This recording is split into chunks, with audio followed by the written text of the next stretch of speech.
रिहान, हमें मुंबई जाना है। तो क्या मीना मना पाई अपने ख्वाबों को जीने की इजाज़त के लिए अपने पापा को? या उसकी कहानी भी औरों की तरह अधूरी ही छूट जाएगी? जानने के लिए सुनते हैं इश्क बनारस का दूसरा और आखिरी एपिसोड। मीना बाहर से लौटने के बाद अपने कमरे में रेहान से फ़ोन पर बात ही कर रही थी कि मीना, अपने पापा के लिए पानी लेके आना। नहीं बेटा, पानी रहने दो। हाँ, अपने हाथों से अदरक वाली एक कड़क चाय बनाकर पिला दो। हाँ पापा, लाई। अच्छा ठीक है रिहान, हम फोन रखते हैं, पापा घर आ गए हैं। आप अपना ख्याल रखिएगा। बाय। आप भी। बाय। मीना किचन की तरफ जाती है और अपने पापा के लिए अदरक इलायची सब डालकर चाय बना के ले आती है। पापा, आपकी चाय। हाँ बेटा, रख दो। आपका दिन कैसा रहा पापा? अच्छा था बेटा, और अब तो अपनी राजकुमारी का चेहरा जो देख लिया है तो और अच्छा हो गया। ऐसे तो पापा और बेटी में बहुत प्यार था, पर सपनों के हिसाब से पंख खोलने की उतनी इजाज़त थी या नहीं, ये किसी को नहीं पता था। पापा, वो आपसे एक बात कहनी थी, पर पहले आप प्रॉमिस कीजिए, आप गुस्सा नहीं कीजिएगा। अरे, मैं तुमसे कभी नाराज होता हूँ? बोलो, क्या चाहिए मेरे बेटे को? पापा, वो हमें वो हमें फिल्मों में एक्टिंग करनी है और उसके लिए मुंबई जाना है। ये सुन के कुछ देर तो सब एकदम खामोश से हो जाते हैं। फिर मीना कहती है, पापा, आपने वादा किया था, आप नाराज नहीं होंगे। बेटा, नाराज होना नहीं होने का सवाल नहीं है ये। सभ्य घर की लड़कियों को यूं फैशन दिखाकर एक्टिंग करना शोभा नहीं देता है। अरे क्या कमी रह गई थी हमारे पढ़ाने में, जो तुझे एक्टिंग का कीड़ा काट ले गया। अपने मामा की बेटियों से सीखो, एक डॉक्टर है और दूसरी वकील। तो माँ, हमने कौन सा कोई गलत रास्ता चुना है? हमारा मन नहीं है डॉक्टरी या वकालत में, हमारा दिल तो बस अभिनय में ही लगता है। बस, अब कोई बहस नहीं। आप दोनों जाइए अपने अपने कमरों में, हम इसके बारे में बाद में चर्चा करेंगे।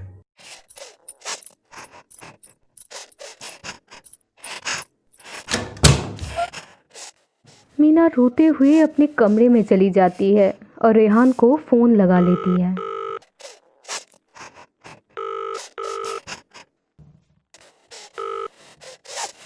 मीना, तुम रो क्यों रही हो? क्या हुआ? बोलो। किसी ने कुछ कहा क्या? रेहान, पापा से जब हमने अपनी एक्टिंग की बात की, पापा ने ज़्यादा जवाब नहीं दिया और हमें सब बिना समझे ही डांट दिया। अरे, हमने कहा था ना, इतनी आसानी से नहीं मानेंगे वो। वक्त दो उन्हें। तुम्हें तो मालूम ही है, बनारस कोई दिल्ली, कोलकाता या मुंबई तो है नहीं। यहाँ के छोटी सी गलियों में किसी का इतना बड़ा सपना देखना तुरंत हजम नहीं होता सबको। हाँ, कैद पंछी थी तो सब इतना प्यार दिखाते थे, आज उड़ने की इजाजत क्या मांग ली, पंख कतरने पर आ पड़े सब। मीना, हम हैं ना तुम्हारे साथ। ये मुश्किल भी हल हो जाएगी। भरोसा रखो। तुम पर तो सबसे ज्यादा भरोसा है रिहान, पर ये मुश्किल कैसे दूर होगी तुम ही बताओ। है कोई रास्ता? बोलो, क्या है कोई रास्ता? अम्म, अ- अभी तो हमारे पास वैसा कोई आइडिया नहीं है। जैसे ही आएगा तुम्हें ज़रूर बताएंगे। भाई रिहान, हमें अच्छा नहीं लग रहा, हम थोड़ी देर सोना चाहते हैं। Bye Meena, take care.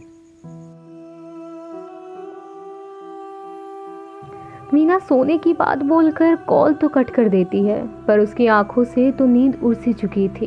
इधर खाने का भी वक्त हो गया था और नीचे डाइनिंग टेबल पर मीना के पापा और माँ उसके खाने की राह देख रहे थे। और उसे फिर भी ना आते देख उसके पापा एक प्लेट में खाना लेकर उसके कमरे में देने चले जाते हैं। मीना, दरवाजा खोल बेटा, खाना खा ले। हमें नहीं खाना आपके हाथों का बना हुआ कुछ भी। आप सब बस हुक्म चलाना जानते हो। हम हुक्म चलाते हैं? बचपन से तुम्हारे सारे शौक तुम्हारे हिसाब से पूरे किए हैं, और तुम अब कह रही हो हम तुम पे हुक्म चलाते हैं। मीना दरवाजा खोलती है और उसकी माँ पापा अंदर चले जाते हैं। नहीं पापा, हमारा वो मतलब नहीं था, लेकिन आपने ही सिखाया है ना, सपने देखो तभी जीवन में कुछ कर पाओगे। आपने ही कहा था ना, इंसान के मरने से बुरा होता है उसके सपनों का मर जाना, और अब आप ही हमें हमारे सपनों के पीछे भागने से रोक रहे हैं। बेटा बेटा तुम समझ नहीं रही हो। तुमने कुछ और मांगा होता हम वो भी तुम्हें दे देते। पर ये बम्बई का चक्कर बहुत ख़राब होता है। और तो और बाहर से जाने वाले लोगों की वहाँ बहुत कम पहुँच होती है। और हम नहीं चाहते कि हमारी बेटी वहाँ धक्के खाए और गिर जाए। मीना, तुम्हारे पापा बिल्कुल ठीक कह रहे हैं। बड़े बड़े शहरों में प्रतिभा नहीं, पैसा बोलता है। और तुम्हें तो मालूम है हम कोई अंबानी बिरला नहीं है। माँ पापा, ऐसा नहीं है, हम कुछ ना कुछ कर लेंगे। आपने तो देखा ही है ना, हमें स्कूल में कितने ही अवार्ड्स जीते हैं, और एक्टिंग में कितनी बार जजेस ने हमारी बहुत तारीफ भी की थी।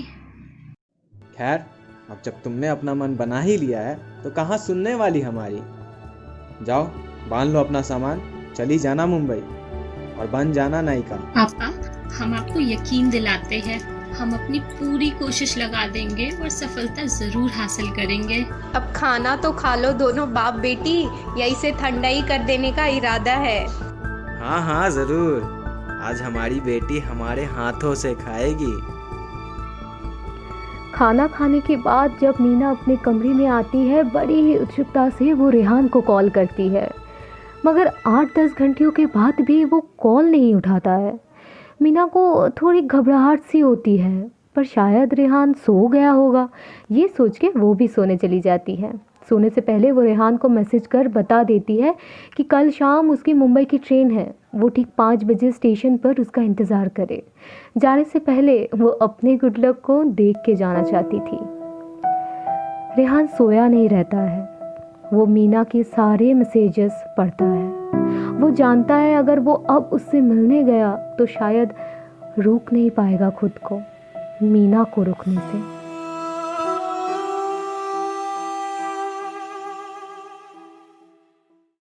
अगली दोपहर सारा घर शोरगुल से भरा हुआ था। पापा, मम्मा, चाचा, ताया सब अपनी लाडली मीना को स्टेशन छोड़ने के लिए जाना चाहते थे।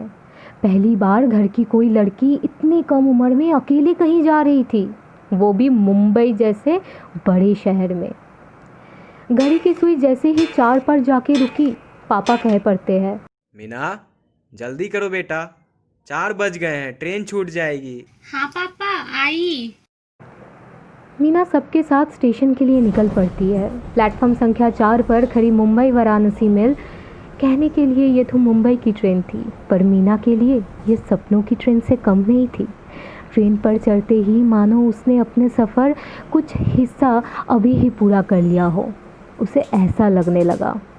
अपनी सीट पर बैठते ही खिड़की के बाहर से वो निगाहें रेहान की भूरी आंखों को खोजने लगती है और बार बार अपना नोटिफिकेशन चेक करने लगती है, कहीं रेहान का कोई मैसेज तो नहीं आया।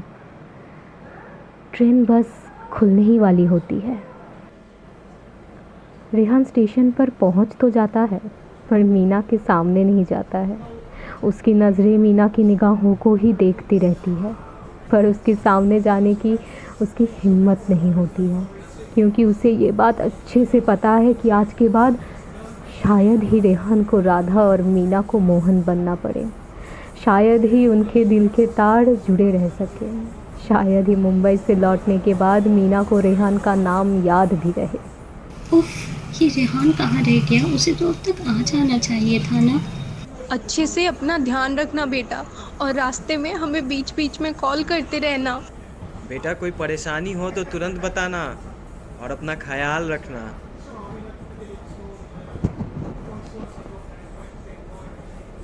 ट्रेन धीरे धीरे अपनी रफ्तार पकड़ने लगती है और आखिर में मीना की नज़रें धूमिल सी होती रेहान की आंखों पर पहुंच ही जाती है, जिससे मोतियों सी बूंदें निकल रही होती हैं। मीना चिल्ला के कह पड़ती है, रेहान, वो अपने हाथों से स्माइल का इशारा करती हुई अपनी रफ्तार लेती ट्रेन के संग रेहान से कहीं आगे और अपने सपनों की करीब चली जाती है।